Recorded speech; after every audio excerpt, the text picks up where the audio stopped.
It was supposed to be such an uneventful day, but overhead the clouds churned and plotted. Rebecca Madison saw, and she heard the roaring of the wind against her car, but she didn't care.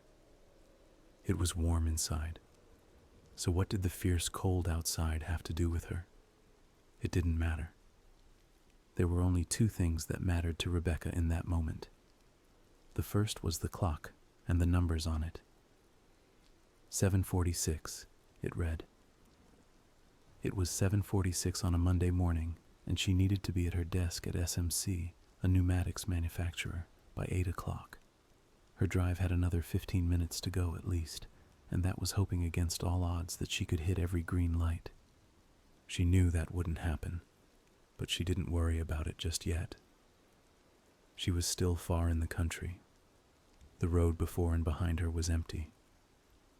She pushed the speedometer from 65 to 70 miles per hour. She worked relations. Not glamorous, but it was all she had, and she was damn good at it. Lately, however, she'd been pushing her luck. She'd made arriving late a bad habit. Well, it's easy when it's never noticed. It wasn't consistent. Not every day, but at least twice a week she slipped in under the bell. The game had changed when her supervisor noticed, and since their little talk last week, everything got more complicated. Everything was too complicated as of late. That was thanks majorly to her other concern back home, her mother. Rebecca had never married. She lived alone for many years, and that was perfect. She thought it would be no hassle at all when she asked her mother to move in with her. It had been right after her father died, and she couldn't bear the thought of her mother alone. No home besides hers would do. As the years went by, she started to wonder if it had been worth it. Her mother, nearing an impressive 95 years of age, come next April, was still a very smart woman. Rebecca saw that every morning. The only issue was that her mother could no longer retain that spark. Her mother had fallen prey to sundowner syndrome. Every morning, her mother was still the woman she remembered, sans the folds in her face. But come night, the very sight of her was more than disheartening. It was nearly unbearable. Rebecca didn't want to use the word, but it was an annoyance. That's why Rebecca always ran so late. She enjoyed seeing her mother in the morning, dreading the state she'd come home to find her in, and there was so much to manage. She had to lock doors and hide keys so she wouldn't wander outside. There were so many medications. She had to help her to the bathroom and get her dressed. She promised her she'd never put her in a home, and now that promise was more solidified than ever. Rebecca knew that she would never see her mom in the mornings again if she was to do that. It was hard, but Rebecca and her mother did their best. She was determined to do so for as long as they had left.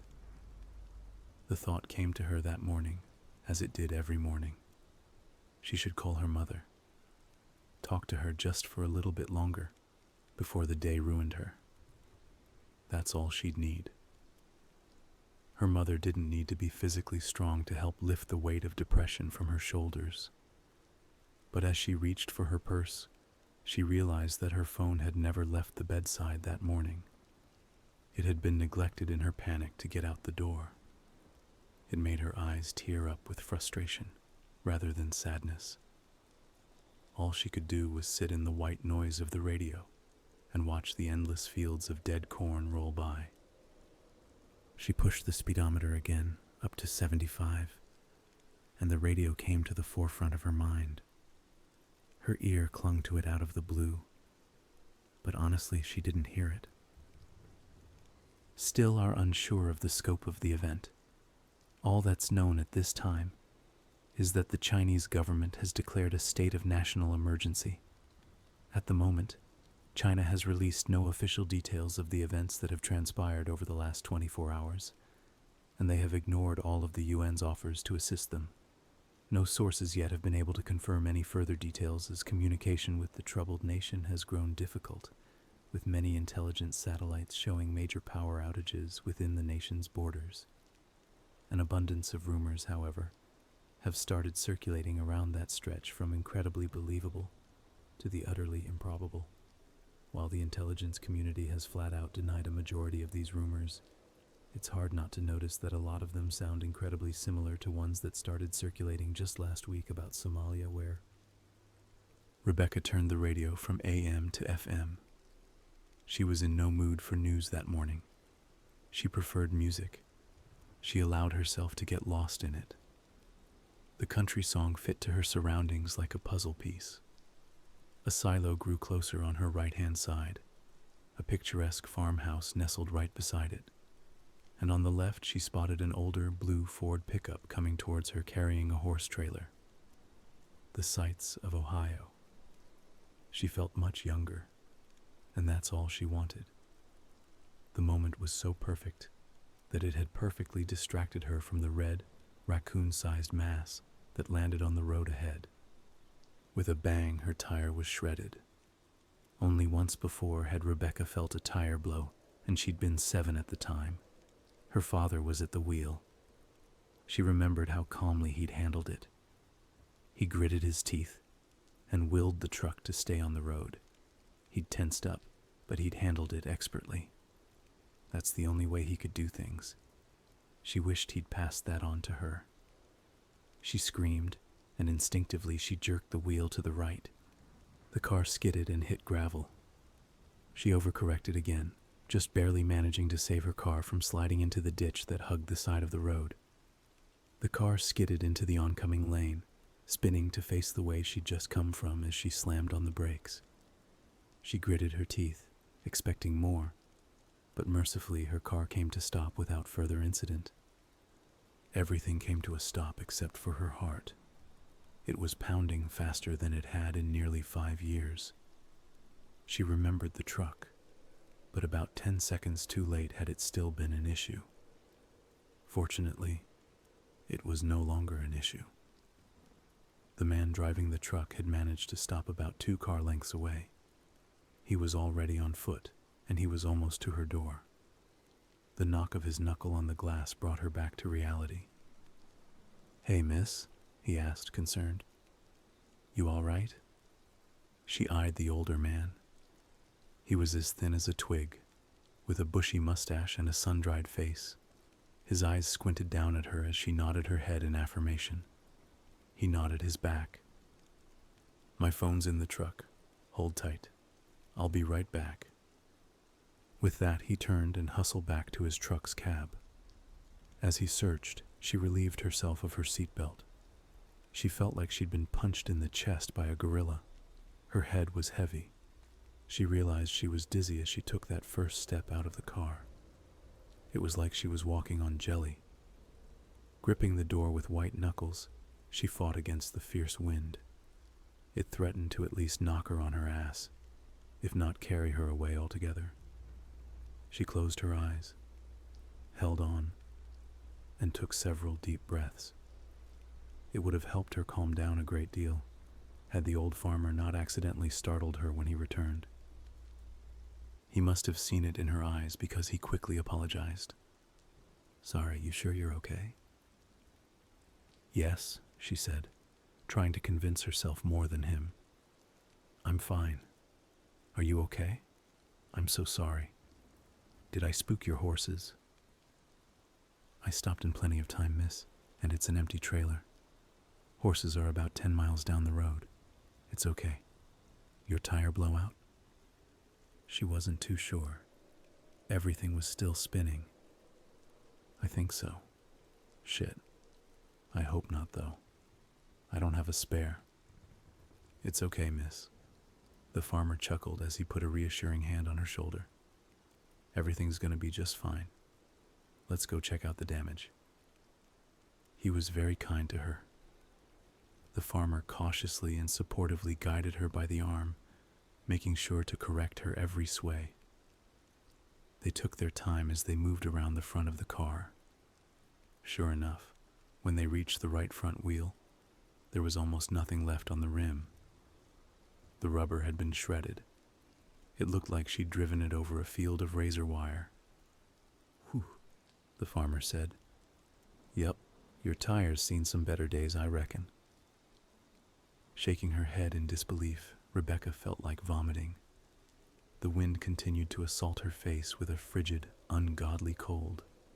The farmer didn't seem to mind it as much. His focus was back down the road, towards the rest of her tire. "We should go clear that off the road," he said. She begrudgingly went along. It had nothing to do with him. She just wanted to be inside the warm embrace of her car's heater again. The damn marshmallow of a coat she was wearing didn't do a thing to help. She took out the fuzzy black gloves she kept in her pocket and slipped them over her hands. The warmth didn't come fast enough for comfort. Comfort was knowing that now she had an excuse for being late. That should have taken a load off, but she realized she'd have to prove it. A situation made difficult by her lack of phone. "Hey, thanks for your help, mister." She intentionally trailed off, hoping he'd fill in the blank. "Sanders," he replied. "Phil Sanders. It's absolutely no problem at all, miss." "Madison. Rebecca Madison," she said, shivering. "Does your phone have a camera on it by chance?" He eyed her and smirked. He held up a black smartphone. "Just 'cause I'm old doesn't mean that I don't." "Sorry," she interjected, chuckling with him. "I didn't mean anything by it. Just giving you a hard time, miss." "What about the camera?" "Well, I left my phone at home." Another wind struck her and shook her. "I was wondering if you could help me out and take some pictures, you know, for the boss, mainly." "I hear ya. I think we'll be able to come to an agreement." They were almost at the remains of her tire. The tattered remains sat about 50 yards away from where her gray Civic had stopped. The rubber had peeled right off her rim. The treads still faced down, and the torn strands of rubber curled upwards like a flower petal. "Hey, looks like it stuck the landing," Phil said, eyeing the rubber. He bent downwards and gripped either side of the strip. He tried to stand up with it, but he couldn't lift it. Both ends came up, but the middle held fast to the road like it was glued there. With a huff, he tried again. "What in the world?" he asked on the third try, grunting hard. He scoffed. "Holy crap, what did you hit?" "I have no idea," Rebecca said, hugging her chest. "I didn't see anything. 1 second the tire was there, and then the next it wasn't." She hesitated on the last word as Phil tried for a fourth time because she saw something under the rubber. She only got a peek, but she could see that it was red. "Hold on," she said. "It looks like it's stuck on something." "Stuck? What do you mean stuck? On what? Super glue?" He chuckled. Rebecca looked either way, checking for traffic. With the coast still clear, she urged Mr. Sanders to try again. When he did so, she saw the red mass again. It looked like a giant piece of bubble gum at first. She was dumbfounded, and she got on her knees. "It's stuck on something gooey." "Gooey, you say?" Phil put the rubber back down and got on his knees with Rebecca. He shined his phone's flashlight under the rubber. There certainly was a gooey mass stuck to the tire, and it was wet and rank. The wind carried its stench right into Rebecca's nose, and the vomit she'd been holding down almost came.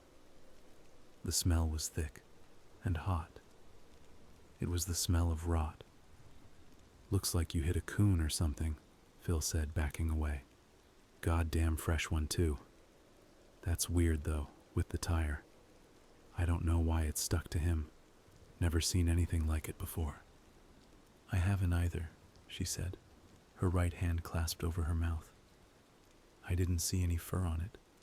It just looked like meat." "Yeah. If you hit them hard enough, that's what they'll look like. I'm going to go ahead and call the state boys in real fast. We're going to need somebody a little younger than both of us to take care of this mess, if you know what I mean." With a smile, he escorted her back to her car. He continued talking as he dialed on his phone. "I also think we should get some EMTs out here and check on you." "No, thank you, I'm fine," she said, grinning to assure him.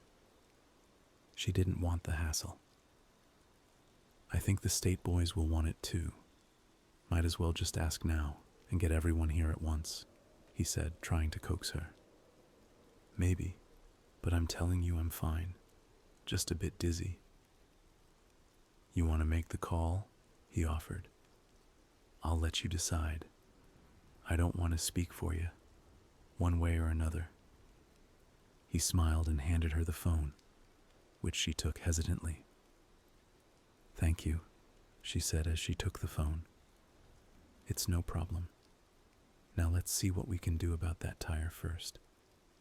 I think I may have a jack in my—" His question was cut off by a loud thud that came from her car.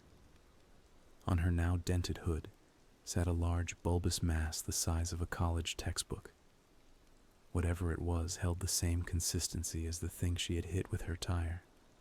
Given a clear look at it, it looked as though it had been chewed up and spat out. Rebecca looked up and saw nothing but clouds. She didn't know what she expected to see, but she had hoped for some clue.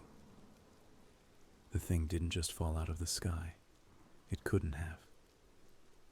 "What in God's name?" Phil asked, moving towards it.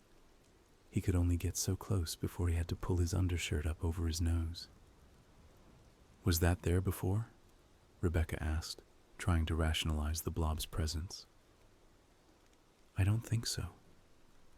I think it just fell onto your car. But where did it come from? God, it reeks." Step by step, Rebecca brought herself closer to the appalling mass. Her stomach churned faster than the angry clouds above. Whatever it was, whatever it used to be, there was no evidence of it now. It resembled nothing natural that she could think of. It was just a figureless blob. A red stream of liquid ran off it, slowly dripping down the hood of the car. She pushed the notion that it could be blood from her head. Blood from what? That wasn't meat, was it? The only part that wasn't blood red stuck out of the top like a spine. It was small, white, and whereas the rest of the mass seemed soft to the touch, this part was obviously solid. When she got closer, Rebecca saw that it split into two white prongs. Rebecca took a step back when her mind gave the protrusion a name. Is that a tooth?" she asked, even though she was confident in her assessment. She didn't know what the blob was, but the protrusion was very obviously the root of a tooth, possibly a human tooth. Phil didn't have a chance to answer before Rebecca finally let loose her stomach on the black asphalt. She proceeded to collapse beside it, her head spinning and pounding. "It can't be," Phil said, his voice shockingly less playful than it had been. "That's not—" There was another thud. This time, however, it came from the fields. It was accompanied by a sickening crunch. Rebecca didn't want to see it, but she did. Dead stalks were flung into the air above it. Then, before the stalks settled, another blob dropped beside it amongst the husks of corn. Pieces of corn stalk stuck to its sides and held fast. The mass rolled and jiggled, recovering from the force of the impact. More followed. Another piece fell, behind them this time. It struck nearly 200 yards from the road. Before that one had even settled, another one hit the road behind Phil's truck. Rebecca had watched as that piece fell straight down from the sky above. No arch. It hadn't been chucked. It had been dropped.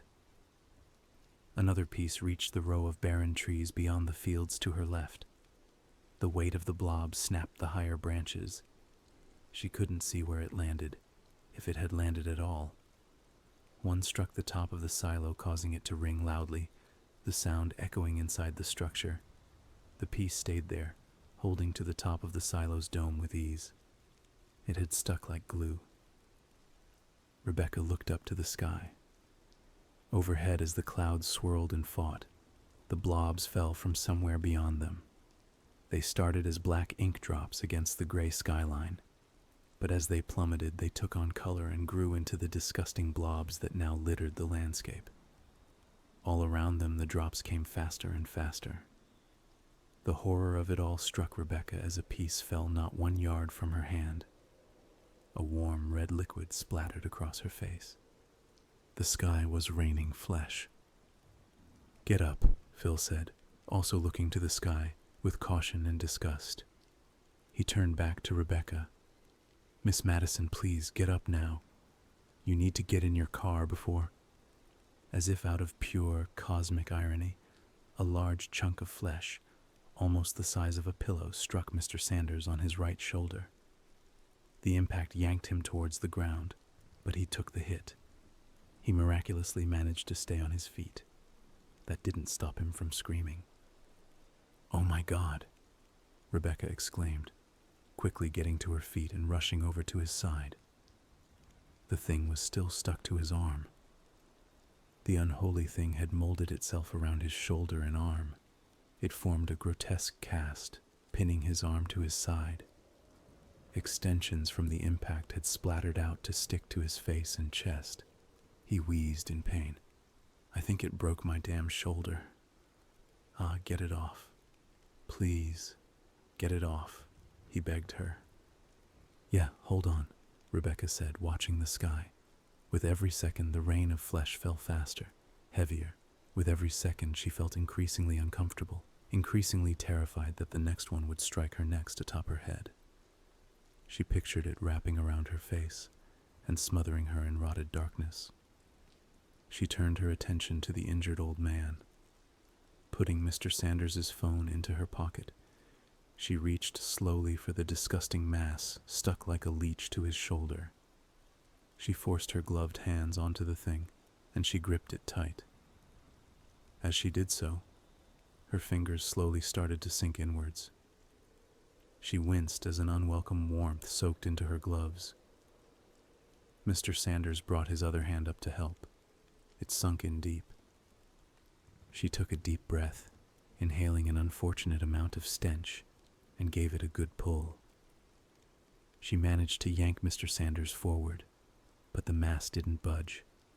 It was stuck to him like glue. With another tug, she realized her hands were stuck there too.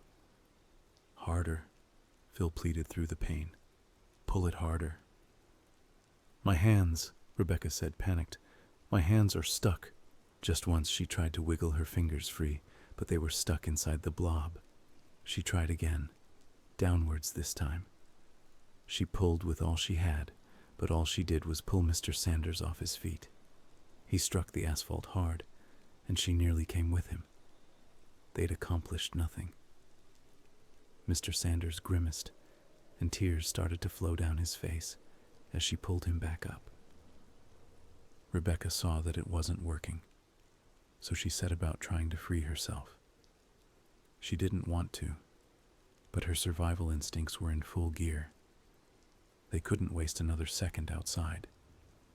She struggled, twisted and pulled, but the revolting thing was held faster than anything she'd ever seen. She tried pulling with her left hand, and she pushed with her right. Her left glove gave, and part of her hand came free. She realized she could pull her hands out of her gloves. "Please, try again," Mr. Sanders asked in a pitiful voice. He could barely keep his eyes open. His shoulder was dislocated at the very least, and she knew it. There was nothing she could do alone to pull that mass off his arm. All that mattered now, for both of them, was that they find cover. Quickly, she fought against the gloves to free her hands. The pounding of the rains grew faster and heavier. Another piece hit her car, right on the top of the cab. 3 struck Mr. Sanders' truck.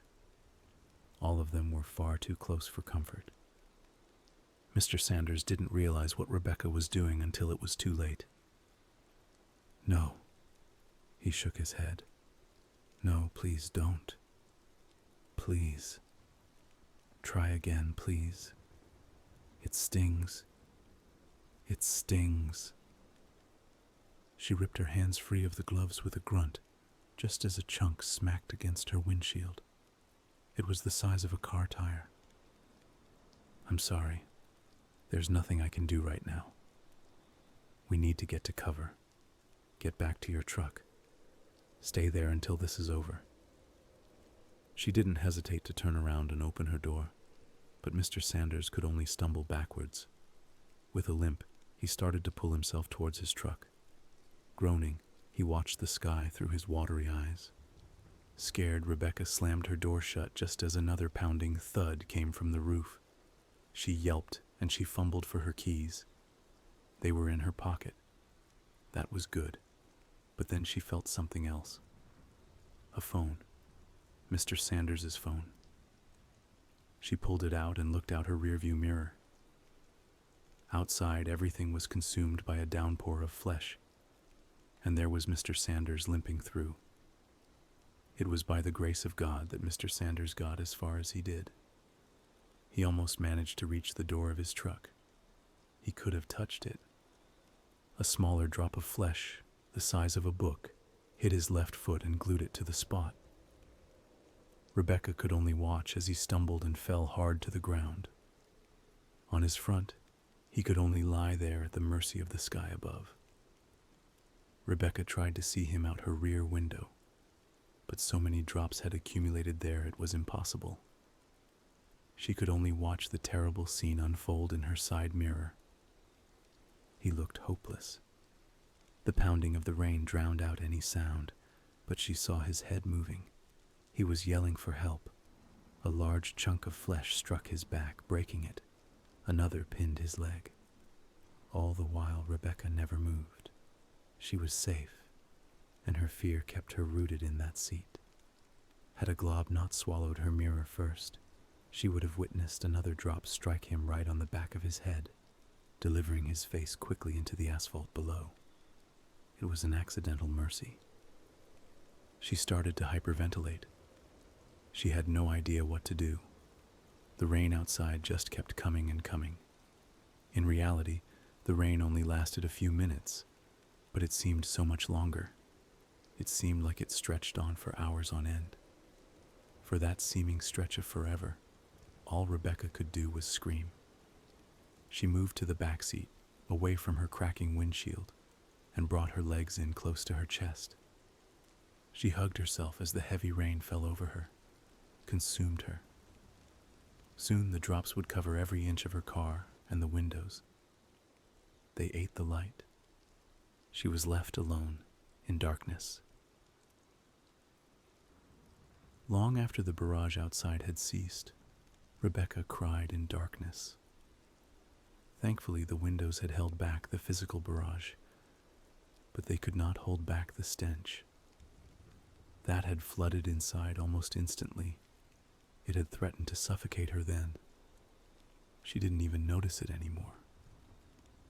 Eventually, Rebecca was able to move her arms, and her feet, and her legs, but she didn't want to. The car had protected her, but Rebecca still felt unequivocally surrounded. Like a child under their sheets, she didn't want to let one single limb hang free.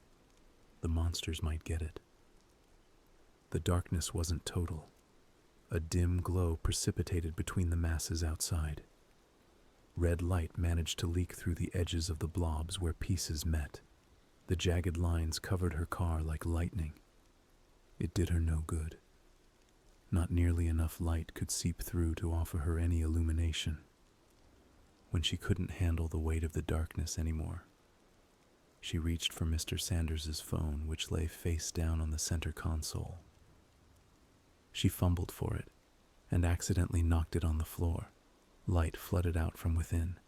It was blinding, but welcome. After giving her eyes time to adjust, she searched for the flashlight. She was so thankful that the phone had stayed unlocked. She found it, and the entire car was illuminated. She wasn't ready for what she saw.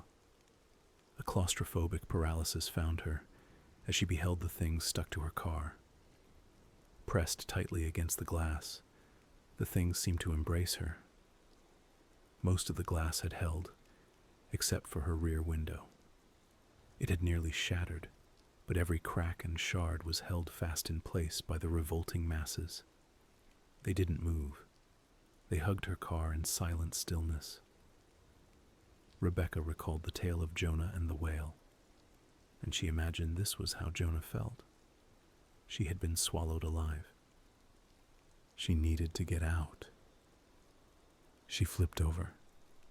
She hesitated to reach for the door handle. She didn't want to get any closer to those things than she needed to. She pulled, and when she heard the click, she pushed. Her whole body pressed up against the door. Her face met the window. But the door didn't budge. The masses outside held the door like glue. They fought against her. It was like trying to move a mountain. Rebecca screamed in protest. She couldn't be trapped in here. No, not in here. Panicking, she shoved again. She threw her weight into that door time and time again, but it didn't move. It couldn't. She might as well have been trying to beat her way through a concrete wall. After trying every single door, she found that they all held firm. She was truly trapped, and calling for help wasn't an option.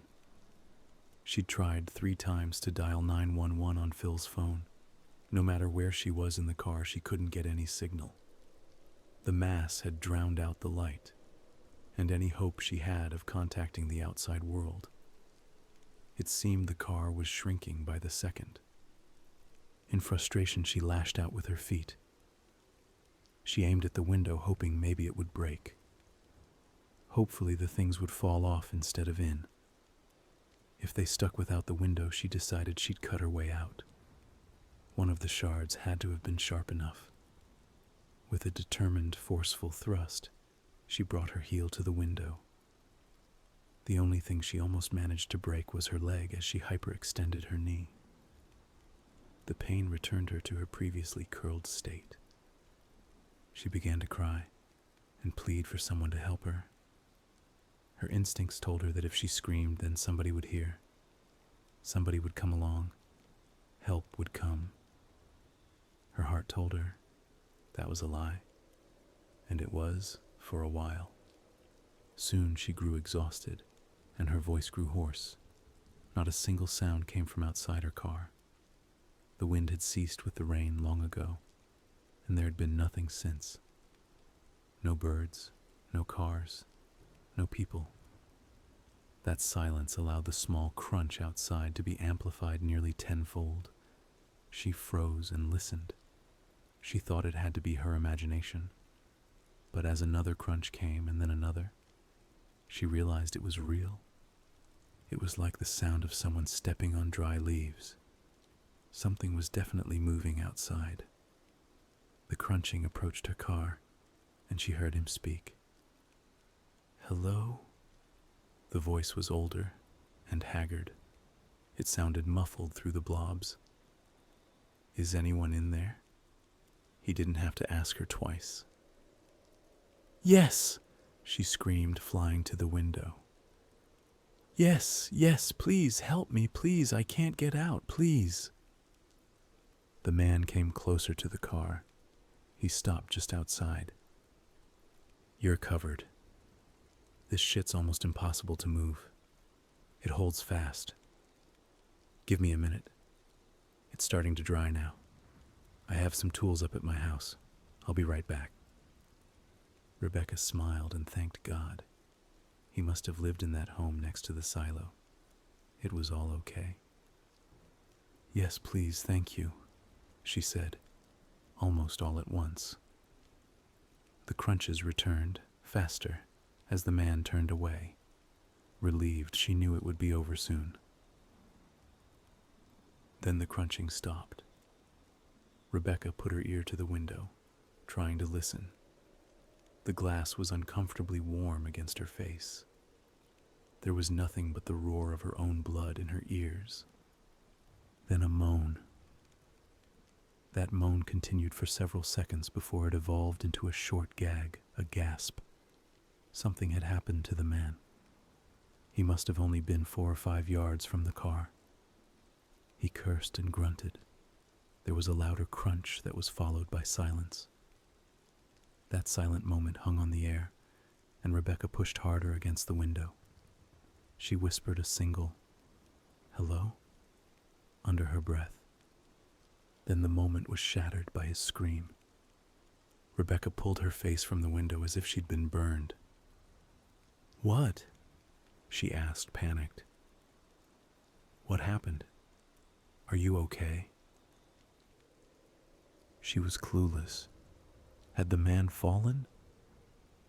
Maybe he'd rolled his ankle and fallen, but could that cause him so much pain? His scream was primal, like a wounded animal, and it ended for a moment.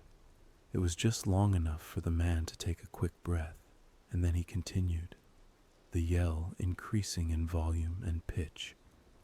"What?" she pleaded. "What is it? Please tell me. Are you okay? Talk to me." He did, in a raspy, shrill, and pained voice.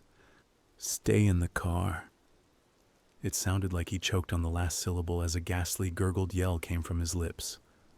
Through his pained cries, Rebecca could only make out so much of what happened next. "Stay.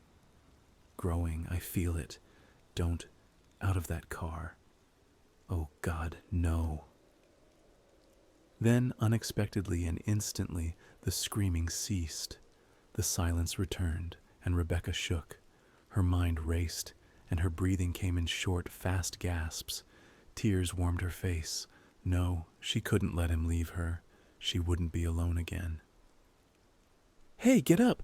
What's happening, sir? Sir!" With a determined fury, she brought her hand and the butt of the phone to the window pane. That's when it moved. Almost in perfect sync with her motion, one of the blobs that had embraced her window stirred. The light showed her every gruesome second. The movement was small. A tiny half-dollar-sized section on the bottom split in two and peeled itself apart. It was unexpected enough to send Rebecca stumbling backwards. It had startled her. Then it revolted her. The small section that split open revealed a new structure below it. Small, round, and moving. Rebecca realized she was looking at an eyeball. A seemingly human eyeball. The thing had opened an eye and was peering into the car through a cloudy blue iris. It searched about for just a moment before it locked its gaze right on her. "No," Rebecca said, as if saying it would change her reality. Horrified, she couldn't break away from the unexpected and unwelcome staring contest. The eye held its gaze, and then it blinked. Rebecca wondered what it was thinking. This thing made of flesh and blood. She couldn't resist. Its dead stare offered no clues. Could it think at all? Why was it staring at her? Why had any of it happened? Then, out of the corner of her eye, and at the farthest edge of the light's reach, she saw it. Another eye had emerged from beneath the pulpy masses. When she shined the light on it, she saw that it, too, was looking directly at her. It didn't seem possible that it could see her. Once brown, the cornea now wore a red gash across its surface, straight through its pupil. Despite that injury, however, it followed her perfectly, no matter where in the car she moved. Both of the eyes followed her. Before long, they were everywhere. Every single piece of flesh that had fallen from the sky and stuck to her car eventually opened an eye, a singular eye, and they all stared down at her. She no longer felt alone. Instead, she felt like a trapped animal, a fox in a trap. The hunters didn't need to make a move. They only needed to watch and wait. She was their prey. Rebecca dropped the phone and the light died. The car was cast into near total darkness once more. The darkness might have been comforting, had she not been so perfectly sure that those eyes still watched her. She knew the darkness couldn't protect her. How much time passed inside that car? Rebecca was unsure if she had blacked out or if time had simply slipped her by, but when she regained some semblance of sanity, it was late in the afternoon. The phone, its battery now at a measly 15%, showed the time was 4:55. Rebecca should have been home, but instead she was lost, trapped. She needed to be with her mother. It may have been that realization that brought motion back to Rebecca's body. From seat to seat and corner to corner, she scrambled.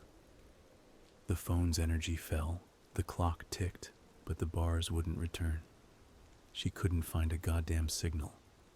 Cautiously, she tilted the screen of her phone to the window. Some light reflected off, but just enough was able to illuminate some of the flesh beyond. To her relief, the eyes were closed. She made sure to check all of them. Part of her wondered if the eyes had simply been a product of her paranoia. The blobs had reverted to being shapeless, featureless masses, and that was better. With luck, those eyes had never existed at all. She wondered if that man outside had been real. Ever since she'd let the darkness retake her, not a single sound besides her own breathing had come along. The unnatural, deathly silence had been heavier than the shadows around her. She still was utterly clueless to what had happened outside and what the world looked like. How widespread was the rain? Help still hadn't reached her yet, and she was doubtful any ever would. Maybe she had been quarantined. Surprisingly, she found that idea reassuring. In that case, it meant that at least people were still out there, and she'd be taken care of eventually. The alternative was far worse. Was it even possible the rain was a widespread epidemic? Had it covered the whole country? The world? Rebecca shivered as she remembered China. Something had happened in China. And Somalia. Had the rains hit there too? She cursed herself for turning the radio. Was she alone? Really and truly alone? She'd hoped people were still outside, but what if they'd all suffered as that stranger had? Maybe the car had protected her, her savior, and her captor. She was trapped in her own racing thoughts. Those things brought back memories of her youth. Specifically, she recalled the day her dad hit that poor cat. They were in their old F-150, and the sun was so bright. A fat, gray cat had just run out onto the road. It was like it had been waiting for the truck. It couldn't have timed it any better. She still remembered how it felt. The bump as the front wheel struck it, and the bump as the rear wheel finished it. Her dad told her not to look. He had pulled the truck over so he could go check on it. Rebecca disobeyed and looked out the back window. All she wanted was a quick peek to make sure the cat was okay. She paid for her morbid curiosity. She recalled Mr. Sanders' words from just a few hours earlier as she remembered the terrible scene. Aside from its craned head and open eyes, nothing on it resembled a cat anymore. They'd hit it so hard that it was more red than gray. It was no longer an animal, just meat. You hit them hard enough, that's what they'll look like. They were all meat, so that's what they had to be. Flesh? That seemed the most logical assumption, but so impossible at the same time. She couldn't bring herself to accept that. Flesh of what? How could flesh rain from the sky? It had to come from somewhere, didn't it? She shut that thought, that word, away. It sickened her. She thought of those eyes, those very human eyes. Another thought came into being. It took hold like a cancer in her head. The question came, had those things once perhaps been people? No, they weren't. It was too much. That was so much death, so much flesh. It was impossible in every sense, in every meaning. Where would they get all those people? It had to have been millions and millions of people murdered. There are millions in China, she thought. Maybe something worse than rain happened in China. No, she told herself. Stop it. Her thoughts obeyed, trailing off like a bad note. It didn't matter now. She hadn't paid attention. She'd been worried about her own problems. What good did it do her to wonder? Who cares where they came from? Who cares if they're people? She gagged. All that she needed to do was escape. Her mother still needed her. Sweat rolled down her face. The temperature had to be only 30 degrees Fahrenheit outside, yet the car was steadily heating up. Those things were doing it. She was sure. They were warm, and the warmth they emitted was conducted directly into the car. Shedding her coat and sweater, she fanned herself with her white, sweat-soaked undershirt. Rebecca wondered how long it would take for them to cook her alive, if that was possible. Death by rank flesh heat, as she decided to call it, wasn't an option for her. Placing the phone on the center console, she moved to the driver's seat. She didn't like it. Those pulpous things were far too close when she sat there, but if she let herself roast any longer, she wouldn't get to live to regret it. Back at the wheel, she couldn't help but think about driving away. It wasn't a possibility, just a fantasy with those blobs. The packed windshield blocked her sight, and they also probably held her tires to the ground. She'd never move, and she'd never get anywhere. Wondering if perhaps the noise would agitate the things, Rebecca saw their eyes in her mind. It had been hours since then, and the eyes hadn't returned. Assured that if they wanted to hurt her, they would have done so already, Rebecca started the car. The engine turned twice and started. More heat leaked out from the vents in moist, heavy waves. She gagged as the fresh stench overloaded her nose. It would take a moment for the AC to turn on. The radio was as silent as she knew it would be. While she waited, she tried, out of curiosity, to drive. Switching into gear, she eased down onto the gas pedal. The engine picked up in pitch, but the wheels did nothing but flinch. It felt as though she was trying to drive over a curb. She fed it more gas. As she figured the car wouldn't move an inch, she cursed the damned wheels and her damned life. A groan came from above her. It wasn't guttural. It wasn't those things. It was her car. The roof of her car was caving in. Something was pressing down on it. On the windows, she saw them twitch. The masses were moving now, reacting. It was the car, it had to have been. She'd accidentally woken them up. Cursing her careless mistake, Rebecca yanked the key from the console. The car fell silent, but the things kept moving. They struggled against each other, wiggling back and forth in their confined spaces. Perhaps they were searching.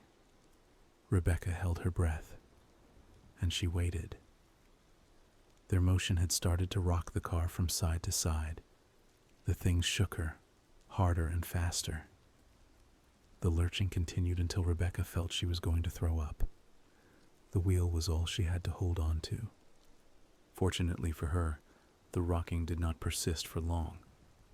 After just a few seconds, everything stopped. The car fell back to rest, and the calm retook the air. Rebecca sucked in an exhausted gasp. Reluctantly, she released the steering wheel, but as her eyes watered, she reached for the phone. She had been tormented enough. Never before had she been so desperate to speak to her mother. Still, there were no bars, no signal. The battery fell to 7%. Her heart was already drained. She fell back into the rear seat, too weak to cry. It was hopeless. Rebecca wasn't sure what prompted her to check again. Habit, probably. In the back seat, she had subconsciously refused her fate. Looking back at the phone, she was shocked. It was weak, but finally a connection had finally been made. A signal. There was a signal. Rebecca wasn't sure if her fingers had ever moved faster in her life. She dialed in the number for home. As she held the phone to her face, she didn't know if she could even speak. Her hand was cupped over her mouth. No evil in the world held a candle to the next 10 seconds. Every beep hit her harder and cut her deeper than any of those damned monstrosities outside could ever hope to. Overwhelming joy gave way to grief yet again. She could only hope that God, if there was one, wouldn't let her down. That's what her mother would have told her. Her mother always had faith. Rebecca was rewarded for hers. "Hello?" A fragile voice came in over the phone, weak but alive. "Oh my God," Rebecca gasped. "Oh my God, Mom, is that you?" "Who is this?" her mother asked. On any other day that question might have broken Rebecca's heart, but today it was all Rebecca needed. "Rebecca, Mom. It's Rebecca. Are you okay? Please tell me you're okay." "Of course, dear," she said, unconcerned. "Of course you're Rebecca. Why, yes, I'm okay. Why wouldn't I be?" Rebecca pumped her fist in the air, and she kicked her feet several times in furious juvenile joy. The smile that spread on her face was unmatched. Thank the Lord. Her mother was safe. That meant there was hope. Maybe her nightmare wasn't as widespread as she had feared. Maybe, just maybe, there'd be a chance for her. A chance for everyone. "Mom, what's happened? What's happening over there?" Her mother was confused. "Nothing much. There's not much to do here. Someone needs to water the flowers. I should water them." "No," Rebecca stated. "No, don't go outside, Mother. Listen to me. Can you turn on the TV? What does the TV say?" "Do you want to talk to Rebecca?" her mother asked, confused. "No, Mom, I'm Rebecca. She should be home by now, my Rebecca. She always comes home. I'm sorry. I'm a bit confused." Those words broke her heart. "I will be, Mom. I'll be home soon. I promise I'm coming home," she assured. "Okay, well, be careful. I'm going to water the plants. Should I? It's been raining hard today." Rebecca froze. No, it couldn't be. Could it really be that widespread? Home was miles away, but her mom was okay. Perhaps her mom had just been lucky.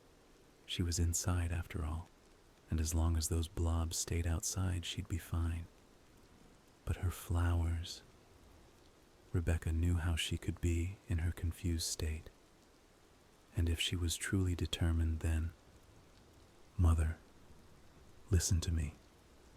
I have never been more serious in my entire life. Do not go outside. I'll do what I want. Only Rebecca can..." "Mother," Rebecca wailed. "Do not leave the house. The plants don't need water. Just listen to me." Rebecca stopped. If these were the last words she ever spoke to her mother, she didn't want them to be screams. She took a deep breath and begged, "Please, Mom, please, wait for me. We'll water the plants together. Just wait for me to get home." Silence. "Okay," her mother said. "You get here, and then you, Rebecca, and me can go water those flowers. They're going to need it so bad today." "I'll be there soon, Mom." The last words choked out. I love you. The line went dead. The phone, hanging on 3%, was about to leave her in darkness. But now she had to move. She had to get out. She had let Mr. Sanders down, and she couldn't help that old man. She refused to let anyone else die. Not herself, not her mother, not anyone. Adrenaline filled her veins, and with the roar of a warrior, Rebecca threw herself at the rear door. It budged. The flashlight burned bright as it sucked the phone's battery dry. All the power left was so precious, and if it went out, then so did Rebecca's chances. Twice more she threw herself. She gave it her right shoulder, and then her left. The door flinched each time, but it refused to yield. A sliver of light had managed to leak in from the side. Both of her shoulders protested against another blow, so she lay on her back, and with her feet she kicked and kicked. The battery fell to 2%. Her feet ached, especially her right ankle, as she felt her pain from earlier return in force. Pain didn't even slow her down. Regardless of how futile each kick seemed, she refused to stop. She was going to escape or die trying. She had no idea how true that statement was. One moved in the corner of the light, squeezing its way through the newly formed crevasse between the door and the car. She didn't see it until it had just about touched her leg. When she did, she instantly brought her knees to her chest. A thin mass, a fleshy tentacle, had entered the car. It squirmed around blindly on the seat. It pulled itself forward with what looked to be a fingernail. The battery slipped to 1%. A noise came behind her.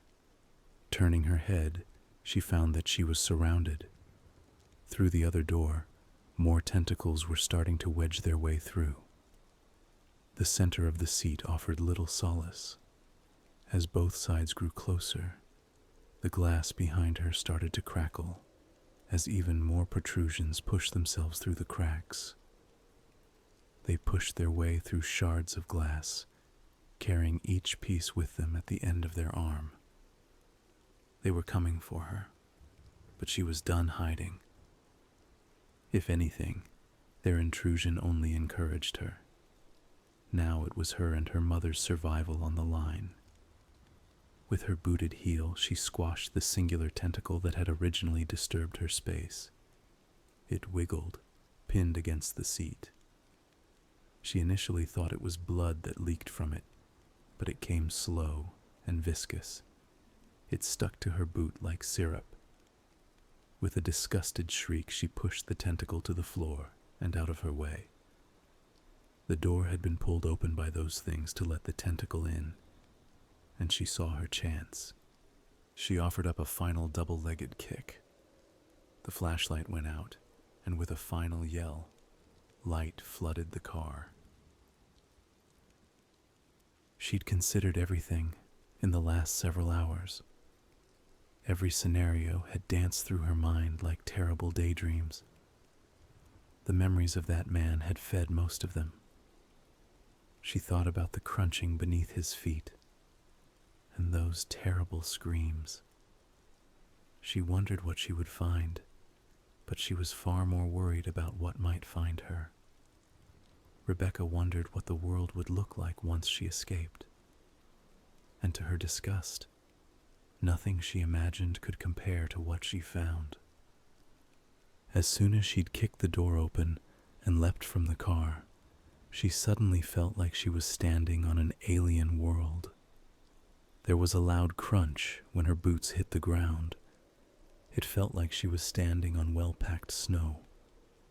Those things covered every square inch below her feet. In fact, they stretched on as far as she could see. All around, from horizon to horizon, the blobs dominated the landscape. It invoked thoughts of Mars in her head, as there was no green to be seen anywhere. The color red stretched beyond her sight, seemingly into infinity. The land was rugged, and all the trees that she'd seen earlier along the sides of the fields were gone. The only major protrusions on the rugged landscape were where the solidified shells around the houses and cars still stood. They looked they had scabbed over. Most had remained upright. They spotted the landscape in every direction. The old man's house still stood. The overhang of his porch had sheltered his front door from their barrage. The now dried, hardened creatures seemed to form a cave around it. It was a relief to see that they hadn't reached everything. The silo had fallen. The pieces lay in a messy heap beside the house. The combined weight of the things must have proved too much for it. Rebecca hoped that her house had held better. When she caught sight of the old man, she couldn't help herself. She shrieked. The old man was frozen, on one knee, halfway between her car and Mr. Sanders's truck. He must have been going to check on him, the same as he had for her when the things got him. She saw it enter through his pant leg, a bundle of tendrils, very similar to the ones that invaded her car, snuck up his pant leg. Down at his ankles, where his skin was exposed, one had seemingly burrowed into his flesh. She followed the tendrils up. Like a snake, they coiled up his leg. They had crawled along his body, and she thought she could see the tendrils branch apart under his clothes. They snaked around his body, but they all ended before they reached his neck. Blood soaked through parts of his blue button-up shirt. The worst part was his head. It was forced back, held in place, and his mouth was agape. Sprouting from it, several dozen vein-like stems that ended in red, plant-like petals rose towards the sky. Liquid circulated inside them, as if pumped in by the man's heart. The grotesque growths wouldn't have terrified her as much had it not been for the man's eyes. They were still open, and they were looking right at her. Then came a single labored breath. He was still alive. She heaved, but her stomach offered nothing to expel. By the old man's feet, she saw a bulge in the ground, and another bundle of macabre flowers protruding from within. Rebecca knew they marked Mr. Sanders' grave, if she could even call it that. Was he too still alive under there? Was that even possible? She prayed for mercy and for Mr. Sanders' forgiveness. She knew she didn't deserve it. No, she couldn't have imagined this, not in her worst nightmares. Whatever those things were had grown into the man, through him. She let another shriek loose as she saw his stomach twitch. The man grimaced as something moved inside him. Rebecca wasn't sure if there was a worse fate. The old man, his eyes wide with fear, gestured down. It took several motions of his eyes for her to even catch it, but once she noticed, she followed his gaze down. Rebecca hadn't noticed them before, but little fibrous structures stuck out of the blobs. Each one was several inches tall. They looked like red ferns. A similar one was wrapped around the old man's ankle. Looking at her own feet, she noticed she'd stepped on one. The pressure from her boot had triggered one of the tentacles to slowly emerge from the blob below. It reached around, blindly, unable to cling to the material of her boots. They weren't plants. They were snares. She nodded to the man, and she thanked him. He didn't need to tell her for her to understand that it was imperative that she not let those extensions, those blood ferns, touch her skin. She didn't want to leave the old man. In fact, she offered to help, but he groaned in disapproval. Exerting himself, he managed to shoo her away with small motions of his hand. Through his stuffed throat, he tried to speak, but no words came out. Rebecca knew it was too late. So she went to his house. Again, forced to leave someone behind. A tear ran down the old man's cheek. It was like navigating a minefield, but Rebecca did it quickly and skillfully. The blood ferns were scarce enough, thankfully. If she stepped on one, her boots offered more than enough protection. The ground crunched like snow beneath her feet. When she stepped on something new, it caught her ear. The crunch she heard wasn't light, like snow, but heavy, like glass. Lifting her boot, she saw it embedded in the mass. Desensitization kept her moving, despite the appalling discovery beneath her foot. There was no mistaking it anymore. She knew she had been right. She had stepped on a watch. Through the cavernous maw of the blobs, she made it onto the porch, and she found the door unlocked. The house was abandoned, as far as she could tell. She called several times to check, but no one responded. That made her incredibly thankful. She was still alone, sure, but she didn't want anyone in that house to see what had happened to the old man. There was a picture frame hung askew on the wall. In it, the old man stood with his family. He was about 5 years younger in it, and his wife and 3 grown sons smiled with him. The eldest son sat a toddler on his knee. He would probably only be about 8 now. She dreaded to even imagine. It was a stroke of luck that the keys were on the counter, and an even bigger stroke of luck that the garage door had been left open. Inside sat a '98 Chevy with battered red paint. Rebecca looked at the path before her. The truck would hopefully do. If those things couldn't stop her boots anymore, they sure as hell weren't going to stop a truck. They were dry, and that meant they could be easily navigated. Hopefully. She hesitated getting inside the truck. She imagined, dreaded, the idea that the reins would return. They would fall, and again she'd be trapped.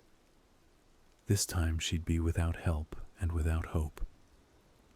With a single calming breath, she pulled the door open and took her seat. The engine purred, and it was the sweetest noise she'd ever heard. The terrain was bumpy at first, but she got used to it fast. She set a course across the alien Earth. The road was lost beneath the surface of flesh, but Rebecca found her way. The houses, though covered, offered plenty in the way of navigation. They made the skeleton of her map. Memory filled in the rest. Through the atrocious, unspeakable landscape she drove. Those plants had sprung up in unbelievable numbers. The rain must have infected anything that touched it. The larger the animal, the larger the plant. Passing a farm, she observed large, bush-sized growths that sprouted from what used to be cows. They were buried now, but she'd passed them that morning. She was glad that most of the plants were covered. She'd rather not know whose grave was whose. She did see some terrible scenes during her journey. Cars were scarce, but she didn't find a single survivor in any of them. She slowed to check, but every car had at least one open door. No one had been able to claim refuge inside. Instead, they found themselves trapped outside. The lucky ones, the ones who weren't buried, could only watch as Rebecca drove by. One had been glued to the side of his minivan. His arm reached out to Rebecca, but she couldn't take it. There was a couple, a man and woman, that broke Rebecca's heart. The woman had gotten infected at the knee when she'd fallen. Her husband's hand was frozen in place as it clenched the stems that emerged from her mouth. He'd tried to pull them loose, but those vines had used that contact to ensnare him as well. They entered him through his wrist. They stared at each other. Neither even looked at Rebecca as she drove by. They were trapped by their love. The twisted machinations of her predicament were granted some enlightenment when she saw the helicopter. It had been brought down into one of the fields, and around it stretched something surprisingly natural. It had etched out a crater around itself, a crater of dirt and fire. The fire, caused by the collision, had eaten away at the surrounding flesh. It had managed to etch out a radius about 3 times longer than the helicopter itself. Rebecca couldn't believe the sight of dirt and fire would ever have caused her joy. It was good to see the things pushed back, to see them burnt and beaten. That feeling died as she saw the clouds swirl above. An eye, like at the center of a hurricane, opened above. The winds picked up and threatened to pluck Rebecca's truck from the ground. Slamming on the brakes, she could only watch in awe what happened next. From within the eye, 3 large shapes descended. Blacker than the night, tentacles of enormous proportions dangled from the clouds. Surely they were thicker than skyscrapers and twice as tall.